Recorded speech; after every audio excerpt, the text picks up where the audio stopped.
Welcome to UGC EPG Pathshala. I am Unita Sachidanand from Department of East Asian Studies. Paper 8, Survey of Japanese Literature, Post-War to Heisei. Literary World of W. Murakami. W. Murakami no Jidai to Bungaku Sekai. UGC EPG Pathshalaへようこそ。デリ大学東アジア研究科のウニタ・サチダナンドと申します。ペーパー8、日本文学の流れ。戦後から平成まで。W. 村上の時代と文学世界。学習目的。本モジュールでは村上2人の時代と文学世界について学習します。まずキーワードを見ましょう。気質的、性格的、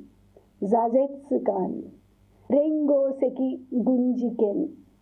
やれやれ、思春期、入校創始運動。はじめに、80年代の日本文学において W. 村上と呼ばれる存在がいました。言うまでもなく村上龍と村上春樹であります。80年代の日本の現代文学は彼らを抜きにして語る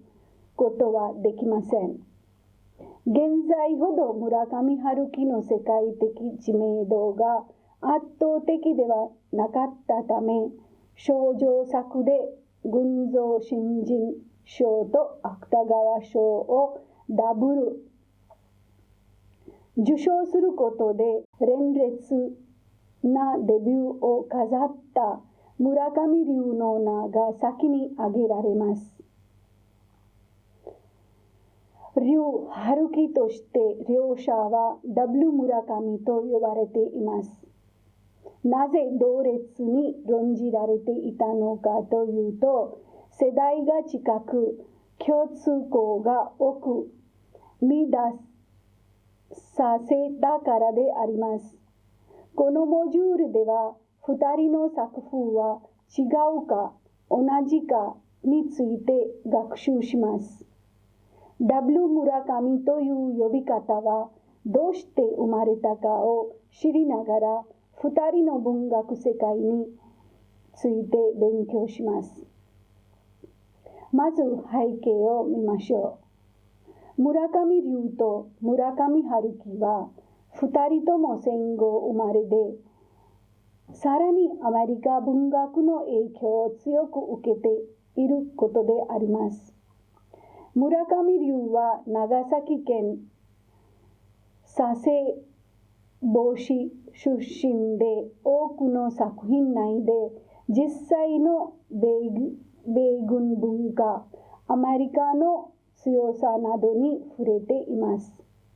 村上春樹はジャズやアメリカ文学などの影響を随所に書き記しています。それらをアメリカに文化的に支配された戦後日本の象徴として見ることもできるだろうと思います。しかし、W. 村上の両者の作風は異なります。村上龍はデビュー作、限りなく透明に近いブルー、講談社1976年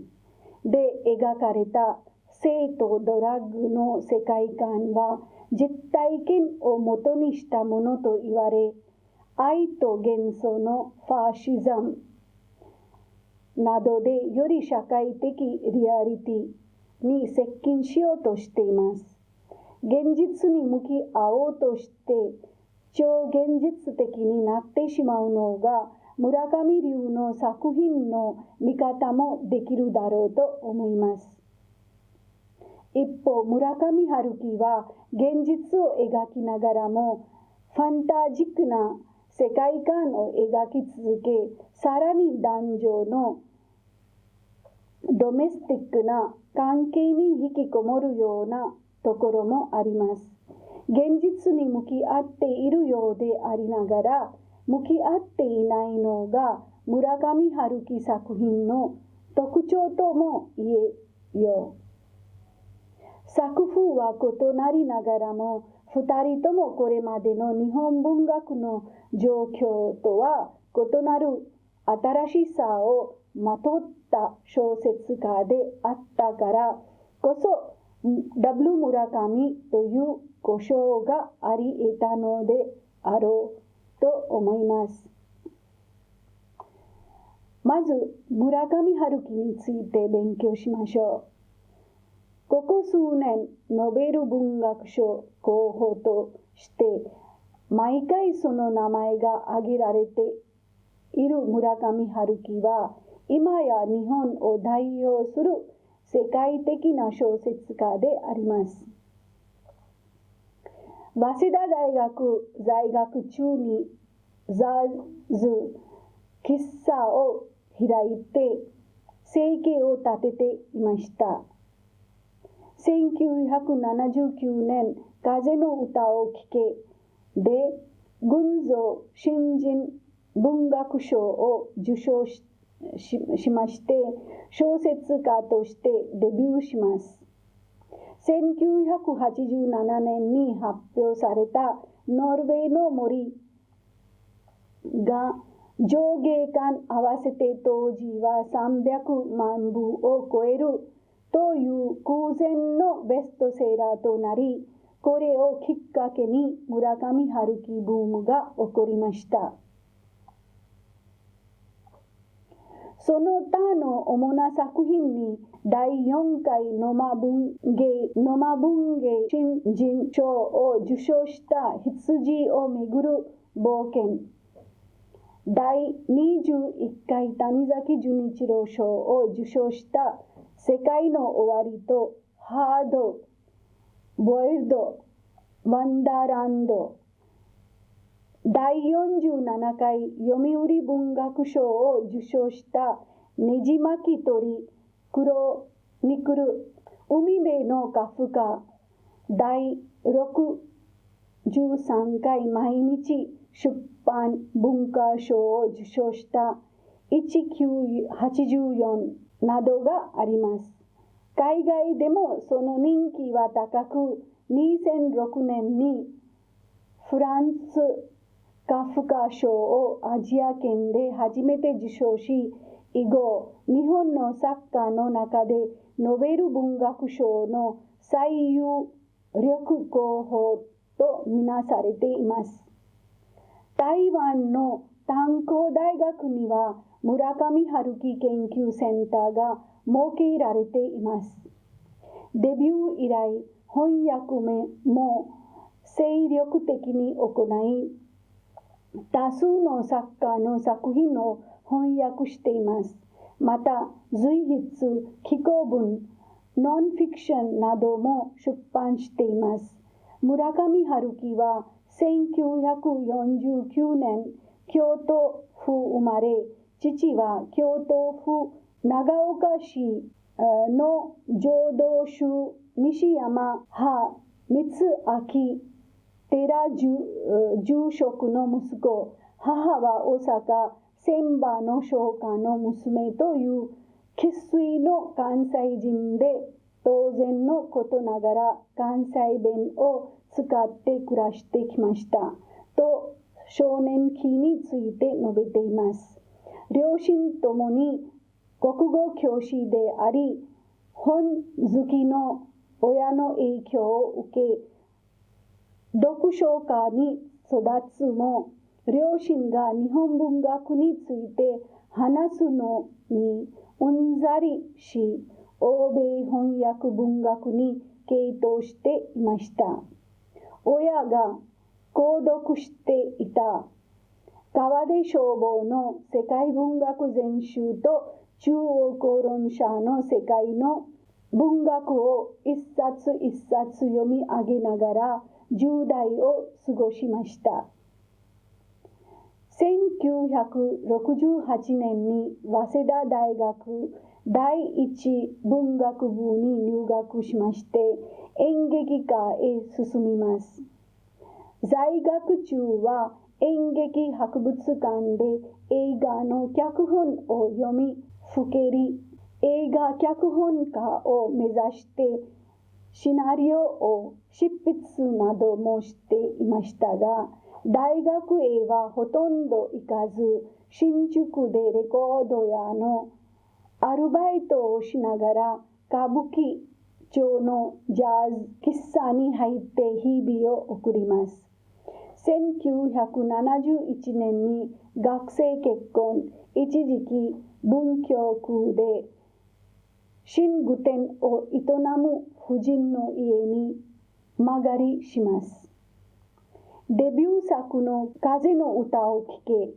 は文学の影響を受けた精神な文体で注目を集めます。完璧な文章などといったものは存在しません。完璧な絶望が存在しないようにね。僕が大学生の頃、偶然に知り合ったある作家は僕に向かってそう言いました。僕がその本当の意味を理解できたのはずっとその後のことだったが、少なくともそれをある種の慰めとして取ることも可能でありました。完璧な文章なんて存在しませんと。しかし、それでもやはり何かを書くという段になると、いつも絶望的な気分に襲われることになりました。僕に書くことのできる領域はあまりにも限られたものだったからです。例えば、象について何かが書けたとしても、象使いについては何も書けないかもしれません。そういうことだ。風の歌を聴けからです。僕という一人称、その語り手がしばしば発するそういうことだ。やれやれというフレーズは、ある種の定年を表しています。これは村上春樹という作家がもともと持っている気質的、性格的なものであると同時に、時代的な要因でもあるだろうと思います。その定年が金としているものは、時代的な挫折感と見ることができます。先に述べたように、村上春樹は1968年に早稲田大学に入学して留年しながら卒業したのが1975年であります。日本の学生運動が最も激化した時期であり、その頂点が1972年の連合赤軍事件であります。村上春樹自身が学生運動に関わったかとどうかは別として、この1968年から1975年という村上春樹が大学生であった時期は、日本の若者たちが最も政治的であり、革命を思い描くことのできた一大ムーメントを巻き起こしていた政治の季節だったのであります。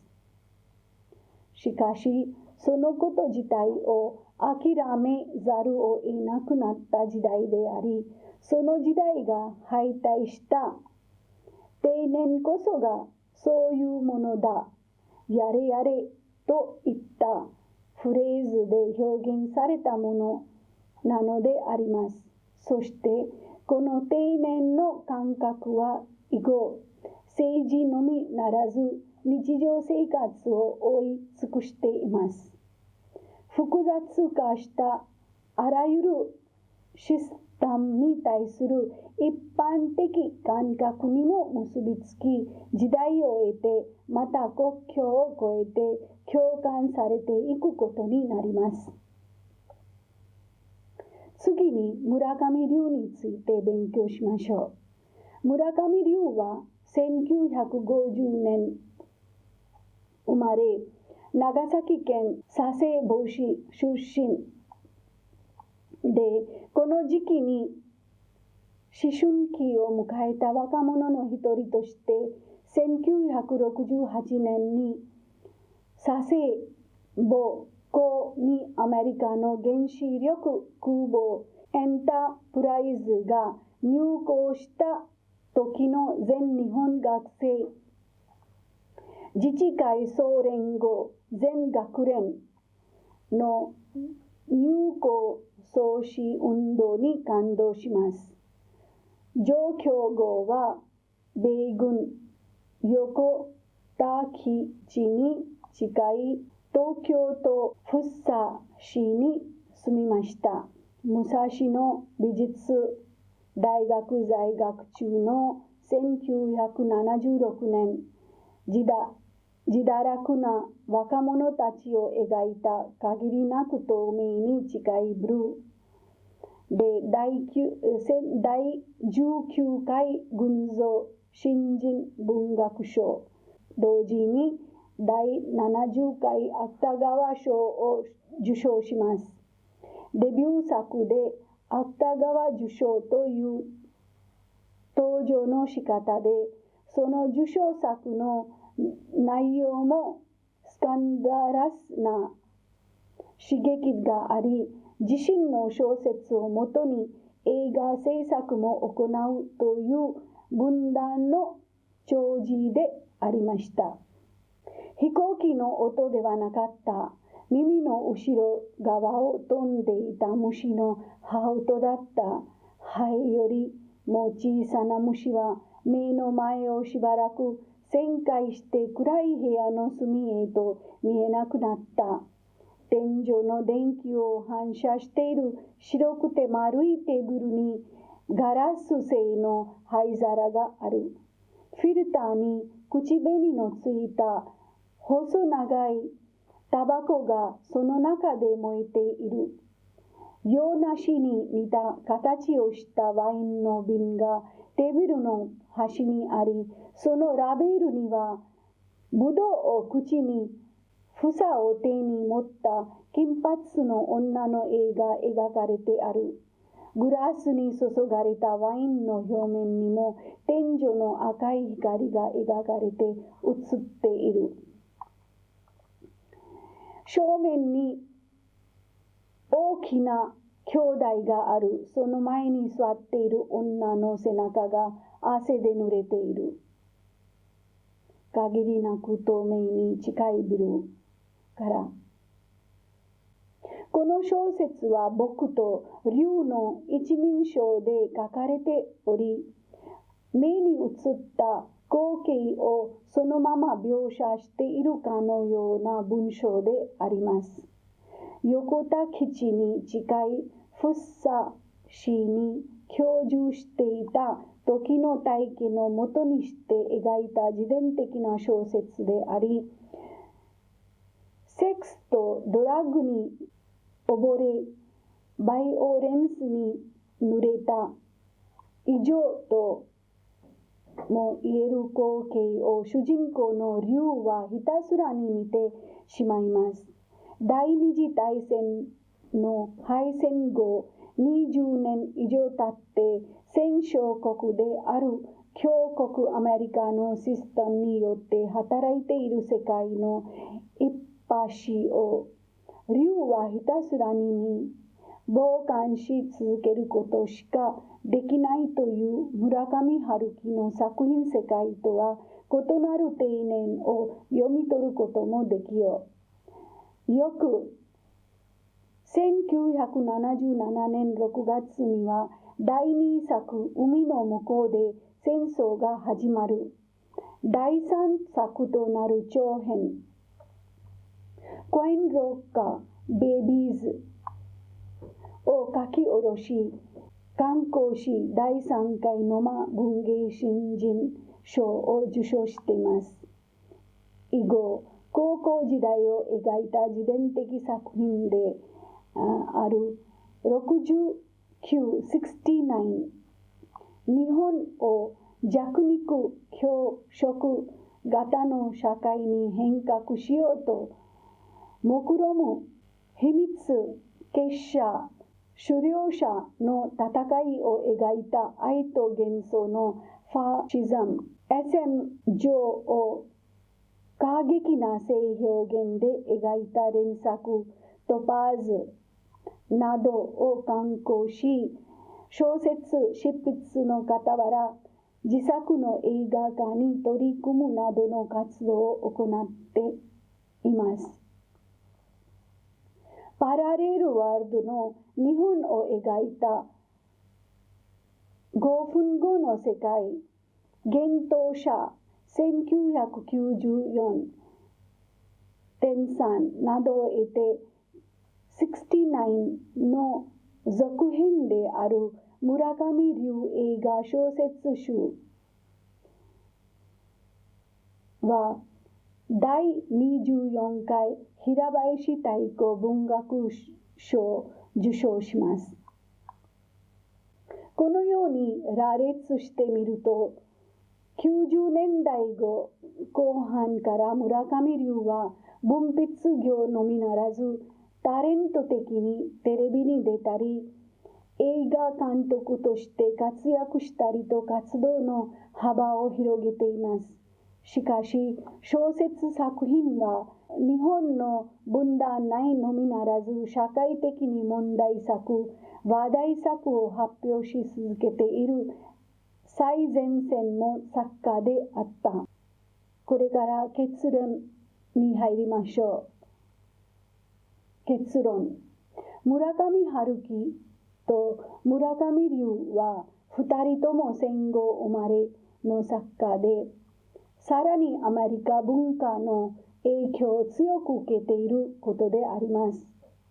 しかし、W村上の両者の作風は異なります。村上龍はデビュー作、限りなく透明に近いブルーで描かれた性とドラッグの世界観は実体験を元にしたものと言われ、愛と幻想のファシズムなどでより社会的リアリティに接近しようとしています。現実に向き合おうとして超現実的になってしまうのが村上龍の作品の見方も言えるだろう。一方、村上春樹は現実を描きながらもファンタジックな世界観を描き続け、さらに男女のドメスティックな関係に引きこもるようなところもあります。現実に向き合っているようでありながら、向き合っていないのが村上春樹の特徴とも言えよう。作風は異なりながらも、2人ともこれまでの日本文学の状況は異なる新しさをまとった小説家であったからこそ、W村上という交渉があり得たのであろうと思います。以上。